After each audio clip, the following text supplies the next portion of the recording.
Hey, my name is Attorney Walter Knott, and one of the basic questions I've been getting a lot from disabled individuals, because obviously I represent a lot of disabled people, is should a disabled person get the COVID-19 vaccine? And that is a question I always give the same response to, which is, that's not a question you can ask me. That's not within the purview of my education. Traditionally, I would say to people, go ask a doctor, but I'm going to amend that and actually take it to the next step.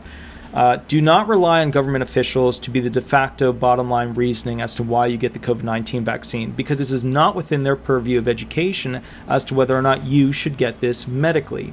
It's just not. You should rely on virologists. You should rely on individuals like infectious disease specialists. Those are people you should reach out to ask, hey, considering my conditions, I'd like to do an appointment. I'd like a free consultation. I'd like a consultation. Those are the individuals that you should be calling, checking in with to see specifically if you should be getting this vaccine. I personally had the vaccine. The first one I didn't feel great after it. The second one I ended up in the emergency room over at Health First. And the bottom line was that I ended up okay in the end, but it had a negative effect on the genetics of my family type. My father had issues with it too. The males, genetically, we just didn't do well with it. But that doesn't mean that I don't like the security of knowing that I have less of a likelihood of getting one of these variants, or maybe the same likelihood, I just won't catch it as bad, or who knows at this point. They're still figuring out the research. And that's kind of my point. People like me, I'm an attorney, I don't know. You have to go speak with those who specifically study, these types of viruses, the interactions that they have with other impairments, how it can react with your medications. And I guess that's kind of the bottom line here, is that your study of this should not just be limited to one professional in the medical field. It would be good to talk to different people. Here are my medications.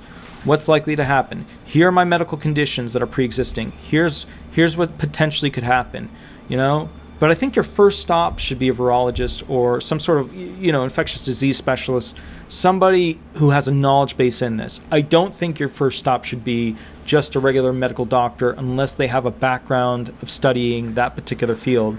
Because remember, these PCPs, your primary care doctors, their knowledge base is a general overview of things. It's not a specialist. And you gotta, something like this, you need a specialist. You need somebody in the viral field to go ahead and look at it and say, yes, this is a good idea. No, this is a bad idea.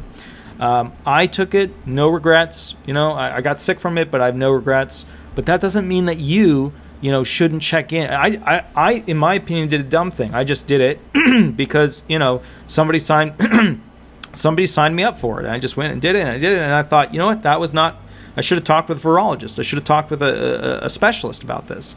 So what I'm saying is, don't ask me anymore, specifically whether or not you should get it. I don't know whether you should get it.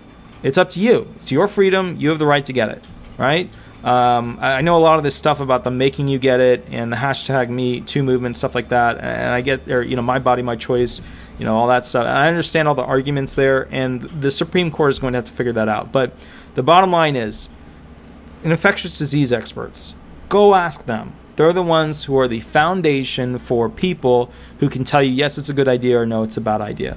And then go from there, all right?